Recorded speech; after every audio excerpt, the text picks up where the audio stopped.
Hello and welcome to episode 57 of MMO Weekly, presented as always by Chitty's Cheesesteaks. I'm your host, Sal Manzo, along with my co-host and MMO is our executive editor, Mike Mayer. And Mike, we talked about it on the last show a little bit, about a certain someone named Ronny Mauricio, and he's finally getting the call to the big leagues. Mets announced that I think he's going to be with the club tomorrow when the series starts. Obviously having a really good offensive year in AAA. Mets third-ranked prospect. I feel like we've heard his name a ton for the last few years now. So future's here for Mr. Mauricio. So just want to get your initial thoughts and reactions to the call-up. Yeah, I mean, I think this is really the only choice the Mets had at this point. Mauricio started the year off really, really hot. Was hitting a lot of home runs. Still wasn't walking at all. He kind of slowed down a little bit. It coincided with a little ankle issue that he had, and also the Mets kind of moving him around a little bit too. The Mets realized, hey, well, this guy is getting closer to the big leagues, and we haven't played him anywhere else yet. The Mets had still played him exclusively at shortstop coming into this year. He had played a little bit of third and a very little second in winter ball, but the Mets hadn't put him anywhere else yet. So the Mets started moving him around. And he actually got hurt in that time when he was learning left field, actually. Maybe rushed back a little bit. I mean, we've seen it at the major leagues with Alonso this year, right, where he struggled coming back from a wrist injury. Mm-hmm. So Mauricio struggled. He had a bad June. July wasn't as good either, where he was banged up a little bit. He was learning a new position. They had him out left field. They recently decided, once Baty was back, they decided, hey, Baty's going to stick at third and Mauricio's just going to play second base, which he has done. He's played the last 12 games at second base. And he's done really well in August. Talking about it just on the offensive side, he set career high with 11 walks in August and 8 stolen bases. Neither of those things are something that he's ever done particularly well. He is a fast guy, and he has stolen some bases, but he's never stolen 8 in a month. That puts him up to 24 in the year, and 11 walks in a month is a lot for a guy like Mauricio. That to give you perspective, that the 11 walks still only brings it up to 6.6% walk rate this year, which is obviously low, but it's nice to see him making some adjustments. Obviously, looks like he's fully healthy. He does have 3 errors in those 12 games a second, but I think he's looking a little more comfortable there. The first couple of weeks that I watched him at second and in left field, he just didn't look comfortable. I mean, this is a guy that was kind of getting right in the middle of the season thrown into, hey, learn this new position during the season. Obviously, there's BP, there's practice. They had Miguel Cairo down there working with him, that type of stuff. But he seems to be a little more comfortable now. I think maybe it's comforting to him knowing that he was just going to play second base instead of kind of bouncing around between second, third, and left like he was. So I think ultimately that's where we're going to see him with the Mets. I mean, that's a good fit, right? Like we've been seeing like Danny Mendick playing a lot of second base, and he's not a big leaguer. So just plug in Mauricio at second base, McNeil's in the outfield, which is fine. And just make sure he's in the lineup every day. Right. That's the biggest question now is Baty's coming back. Mauricio's here. Vientos is back and Alvarez is here to stay. How are they going to get all 4 of those guys in the lineup? Because they're in that position. The Mets aren't doing anything the rest of this year. Obviously they're 12 games under 500. The next month or so of the season should be about finding out what certain players can do and if they can be part of the 2024 team. So I think those guys should be in the lineup. The 4 guys I mentioned, the baby Mets, should be in the lineup every day. There's no reason for them not to be. Obviously, you got to kind of move some stuff around. Vientos would have to DH a lot, but I think that's really important to see what those guys have, and hopefully they all stay healthy, and you can kind of get a better idea of exactly what the Mets are going to need this offseason. Look, if Baty comes up and shows that he's made adjustments at AAA, and he comes up and drives the ball a little more, Mm-hmm. keeps the ball off the ground a little more. That'll be something to watch. His OPS, Baty, was only 822 when he was down. I say only, but that's actually putting you about league average in the International League this year. But his stance has changed a little bit. He's a little bit more upright Mm-hmm. with, I think, with the concentration of him trying to kind of pull the ball a little bit Sure. more and pull the ball in the air a little more. Yeah, like I said, well, Mauricio's got an 852 OPS, but his weighted runs created plus is only 109, just to give you an idea of like how crazy the International League is. At one point, I know the league average ERA was 5.28. So Wow. it's just a crazy, crazy time to play in the International League. But yeah, to your overall point, I think the biggest key for Mauricio is the fact that he showed real improvement in August with something that he's really never done before, which is walk. And he did that, and he's never been, like I said, much of a stolen base guy. So for him to get a career high 8 steals, that's obviously something he wanted to show the Mets that he could do too. Like, hey, I'm down here. This is me showing you everything I can do. So, look, as far as expectations, I think Mets fans probably have him a little high for what Mauricio is going to do. He still isn't a very well-rounded hitter in my opinion. I don't think unless there's some changes that he's made very recently and or can make at the major league level. That's certainly possible. Hitters have done that before. He's still a guy that hits the ball on the ground way too much, 48% overall this year, and he's only 27% fly balls. So that's an issue, clearly. And he still makes a fair amount. He doesn't barrel as many balls as you would like to see. So yeah, but he's gonna show power. Obviously, we know that he has power. This is a guy that's hit at least 20 home runs 3 straight years. We saw it in spring training. Mm-hmm. He's got big time power. He's gonna hit some home runs. So it'll remain to be seen just if he's going to get on base at a high or even a relatively high clip, and how many other hits he's going to be able to leak in there. So I just look, it's exciting for Mets fans, and why not? I mean, there hasn't been many things to be excited about this year. So the fact that Mauricio's up and most fans have been calling for him most of the year, and now that it's finally here and it comes with Baty, Vientos, and Alvarez all together, I certainly it gives something for Mets fans to watch for at the very least for the last month of the season. Yeah, absolutely. To like your point there, at the very least, now you get to see, guys we've heard about the last few years now, especially like you said, these baby Mets all together at the big league level for the first time. It'll draw some interest. Interest obviously we'll be watching. I'm wondering with Mauricio though. Obviously, you talking about his ground ball rate. I didn't realize that personally. I didn't know he hit the ball on the ground so much. You've talked about in the past as far as his swing decisions, right? He swings a lot of pitches outside the strike zone. Obviously, we know he doesn't walk a lot. Is that part of his ground ball rate that he just does not consistently like stay within the strike zone and swings at a lot of pitches outside of the zone, or he just in general, kind of like Baty, just his swing path, whatever it may be, just has him hitting the ball on the ground a lot? I think it's actually kind of a combination of the two with Mauricio, but Sure. no, you do make a good point that, which is something he has improved recently, his O swing, that he was earlier in the year. Even though he's putting up big home run numbers, he was still hitting far too many ground balls to the second baseman, say like on change-ups on the outside part of the plate. He was putting the ball in play, which is why his strikeout numbers are low.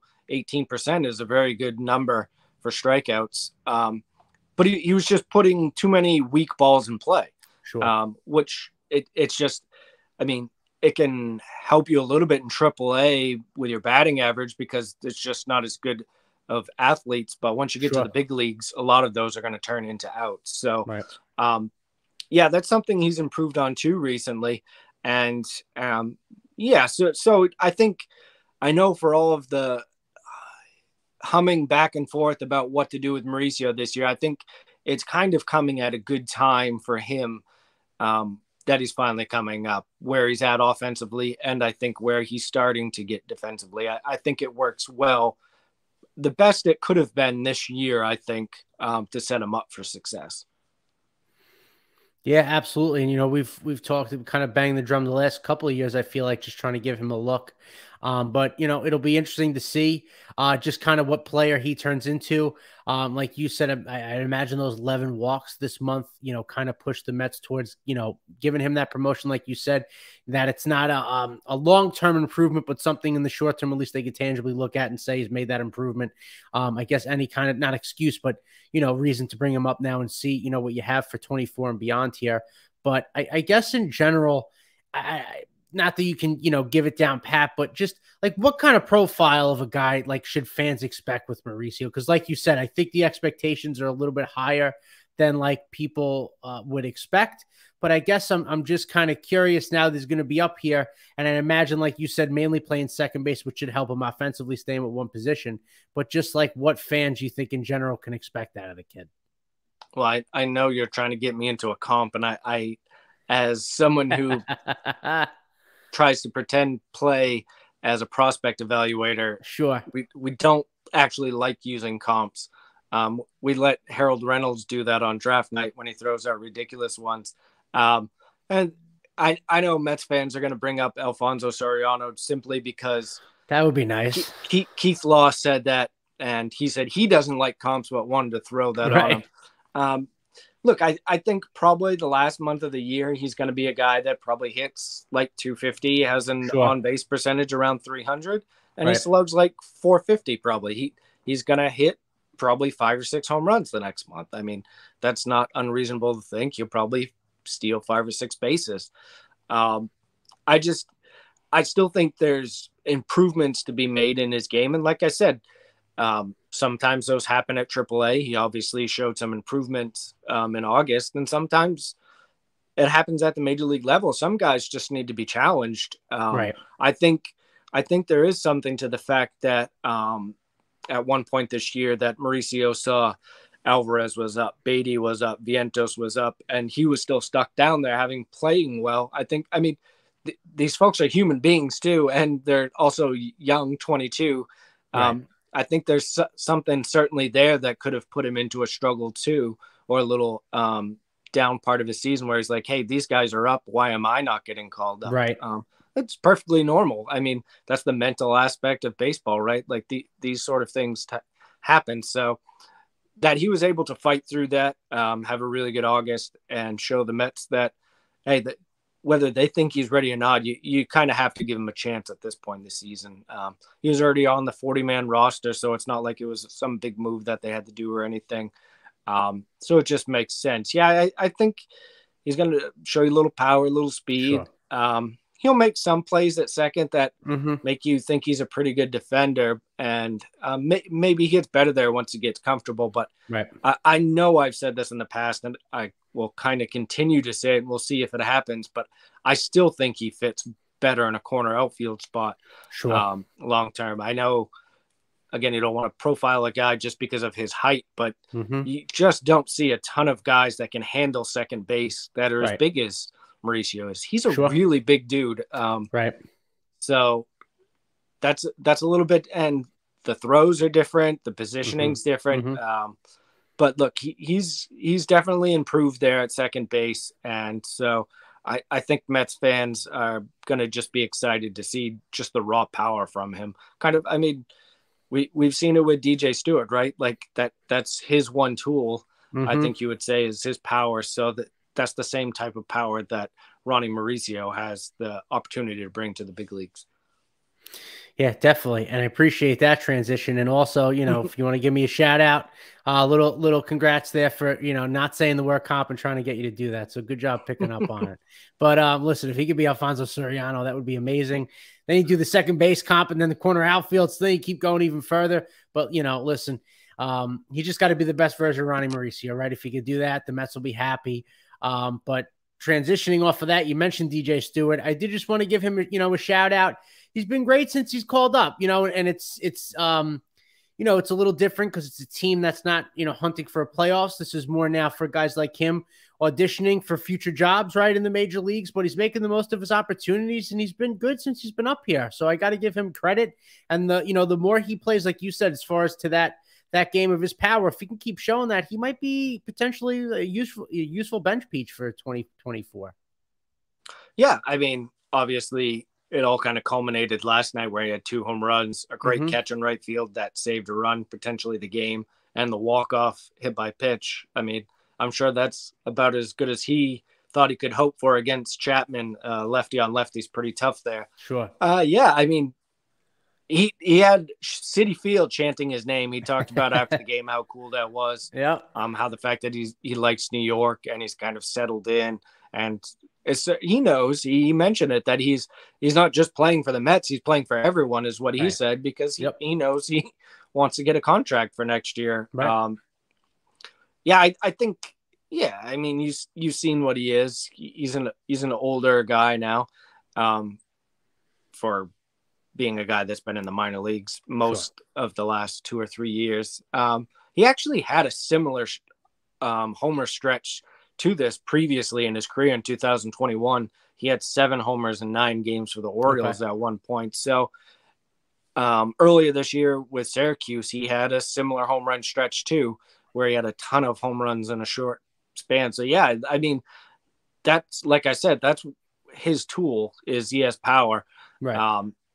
I think that's what we're seeing is a hot streak, but hey, he's enjoying it. Mets fans are enjoying it. Let's see what happens the rest of the year and kind of go from there. But it never hurts to have that type of depth in the minor league, especially when you know you can have a guy come off the bench and give you some pop. Look, the Mets have been looking for a DH type for quite some time now, so I think any guy that's going to hit a bunch of home runs in a short period, the Mets are going to give a look. Yeah, absolutely. And talking about giving looks, the people who do that, the front office, another transition. There was a shakeup. Obviously, news broke before Kevin Howard got let go. One of the Mets player development guys. I just want to get your reaction. I think there's a couple other people too, whose names I'm forgetting as well. But they are shaking things up, it seems like, at the developmental level, at least. So I just want to get your reactions to that, and how big of not a big of a deal, but big of a concern, I guess, that they're going another direction or something like that. Yeah, so I mean, I actually broke a lot of this news today, and the bigger one being Kevin Howard, who's the director of player development. He's actually the only one of the group that wasn't pre-Cohen. Jim Cavallini, the director of performance, he was pre-Cohen. He was hired in 2018. Brian Hayes, who we've actually had on the show. He was one of the first people I had to show. He's the director of baseball development. He's been with the Mets 13 years, I believe. And then Jeff Lebo, he'd been with the Mets, I think, the same exact time Hayes was hired too. So about 13 years. And he was the director of pro player evaluation. So, yeah, so like you said, it was kind of keyed in on play development, right? Like that's Howard and Hayes are 2 of the top guys in that area. And yeah, these are things that are going to happen when you haven't, the organization as a whole hasn't been good this year. Right. There's certainly some bright spots, but as a whole, it hasn't been a very good year for the organization. The Mets are losing. Some of the farm systems have had bad years. Outside of Alvarez, who just had a really, really bad August, the Mets really haven't had anything that's come up from the minor leagues and helped the team this year. And that's Kevin Howard's, that's his overlying job, is to make sure that the Mets are providing, the minor leagues are providing prospects for the teams, for the Mets, that are going to provide value, come in and help them win games. And that really hasn't happened this year. It really hasn't happened for quite a few years, right? Yep. Going before Howard's time, but Howard certainly, I don't think, helped that position at all. And if you remember, Howard also was the hitting coach or the assistant hitting coach in 2021 after they fired Chili Davis. Mm-hmm. They brought him up to be the hitting coach. That obviously didn't work out either with him and Hugh Quattlebaum, and he went back to his role in player development. I think there's a differing of philosophies in how Billy Epler and or the other person that might be in president of baseball operations of what Howard was. It was more of a look, his concentration was hitting, and it was more of a Chili Davis style approach, and which is not trying to go away from hitting ground balls. Is the real basic nature of it is you can still hit the ball hard, but Chili Davis wasn't worried about ground balls. I mean, that's the really basic way of putting it. And let's talk about, we already mentioned it, right? Mauricio's ground ball rate is too high.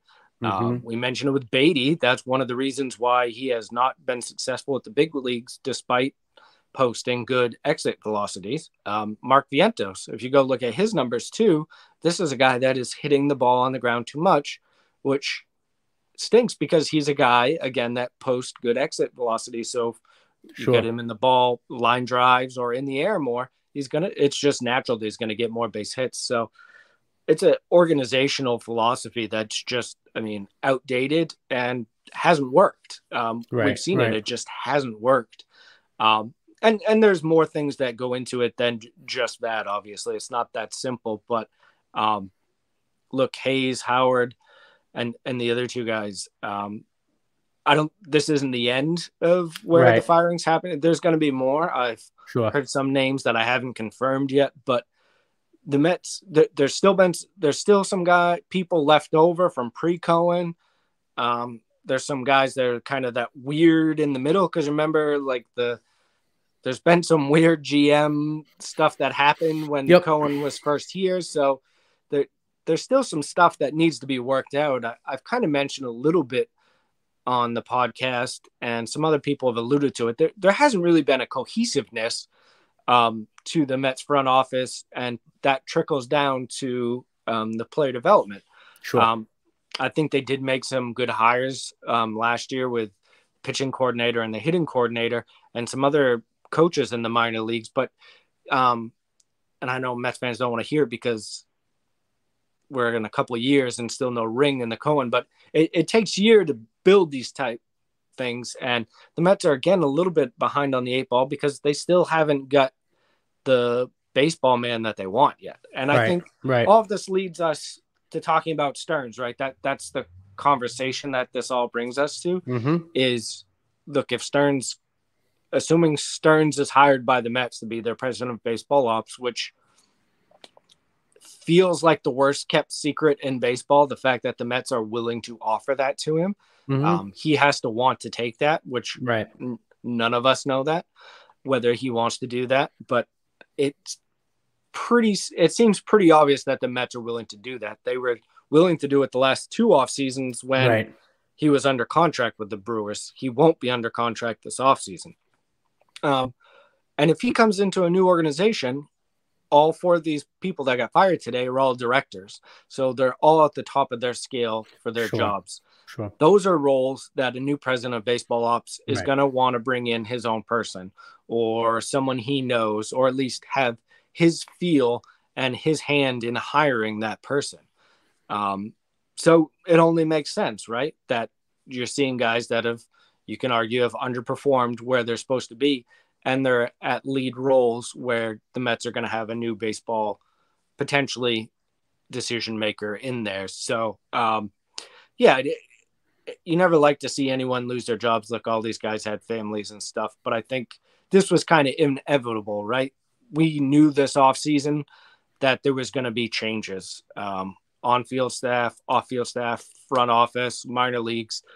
We kind of knew there was going to be changes between how disappointing the season has been and the fact that we expect there to be a new president of baseball ops, and he's certainly going to want to put his hand on the organization and kind of his feel to it.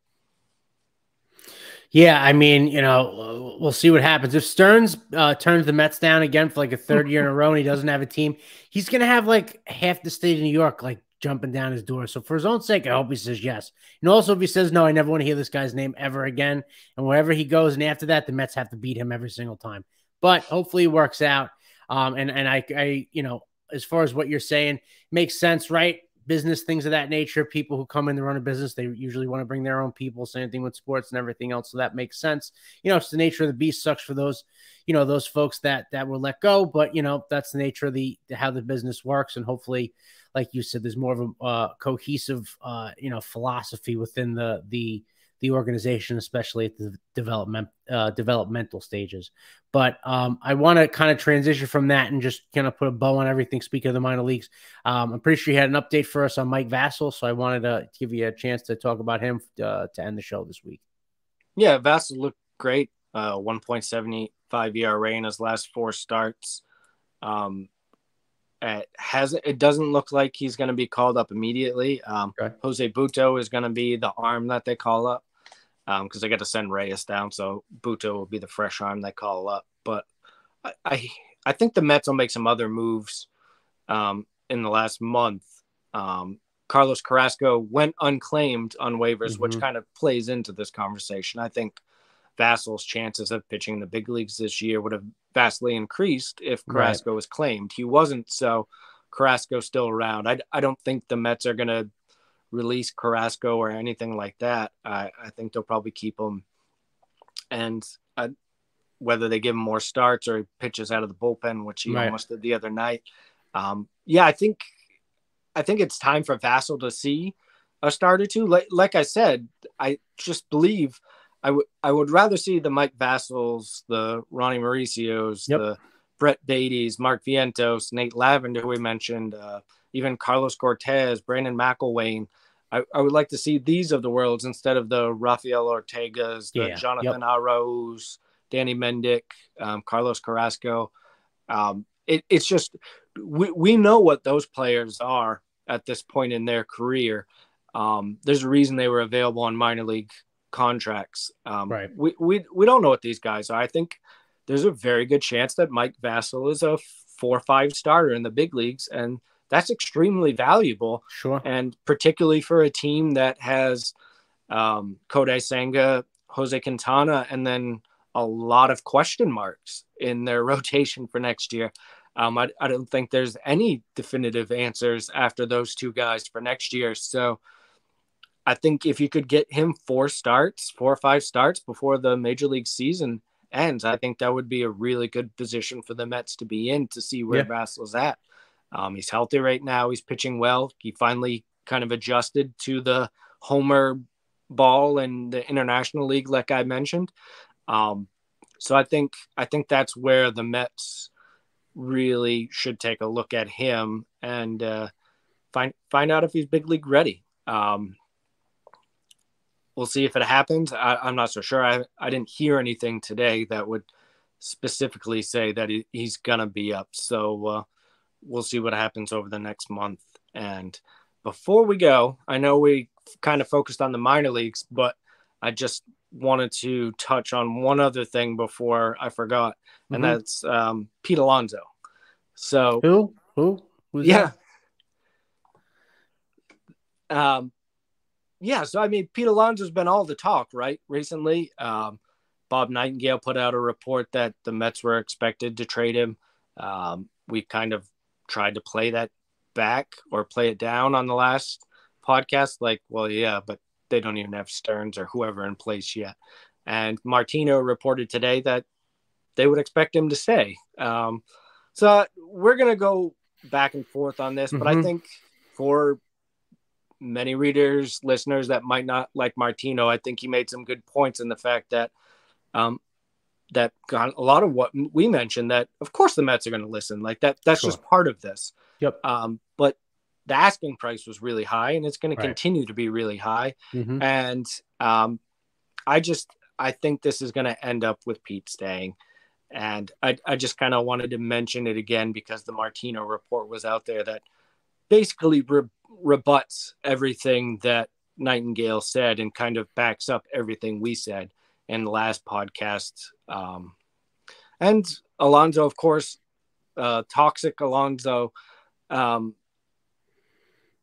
started a new initiative today. He announced it with him and his wife, where they're going to get tickets and food for kids that normally wouldn't have a chance to go to games. Sure. So just more. I mean, this is just more. Not that we didn't know this about Alonso and his wife, Haley, but they're just good people, and this is just part of the package that you get with Alonso. And it was good to see that kind of Alonso, his teammates and coaches kind of called out all of that nonsense that WFAN decided to bring on themselves. And Eric Chavez was the one. Bench coach was you could tell he was pretty pissed off about it, calling it BS and just kind of going after the person who said the ridiculous things without any backing whatsoever. Yeah, I don't know why certain outlets are trying to run Pete out of town, it almost feels like, with some of this stuff. But I don't think Steve Cohen's going to let the best power hitter the Mets have ever homegrown produced walk out the door. I don't think it's going to happen. But like you said, we talked about it on the last show, how this is all speculation. They don't know who's running the team, so you don't know what the heck's going to happen. And again, always going to take calls. That's good business. And Pete's going to ask for what he's going to ask for, but then he's going to look at, like we've talked about, what market value for his position is, all that sort of thing. And like I agree with you there. You know, I'd love to be able to rebuttal, but I agree with the same thing, that I think they'll get something done this winter. Because I don't think the Mets want to deal with another season of contract talks with him if they're going to keep him. I'm sure he doesn't want to have to deal with that. So, you know, all sides point to, I think eventually, once they get someone here to run the ship, that PD will get taken care of. But, you know, Mets have to do diligence. When you have a season like you had this year, you have to take the calls, like you said, and the asking price is going to be really high. And if, you know, they got blown away or something, it's different. But like I said, I don't think you're going to let possibly the best homegrown player that the team could ever produce walking out the door here. I don't care who's coming up, youth, whatever. You know what you have. You don't need to try and look to replace that. So hopefully it all works out. But speaking of Alonso and youth, let's think about, so what's tomorrow going to look like? First base Alonso, second base Mauricio, shortstop Lindor, third base Baty, catcher Alvarez, Nimmo in center, McNeil in left, and DJ Homer Stewart in right field.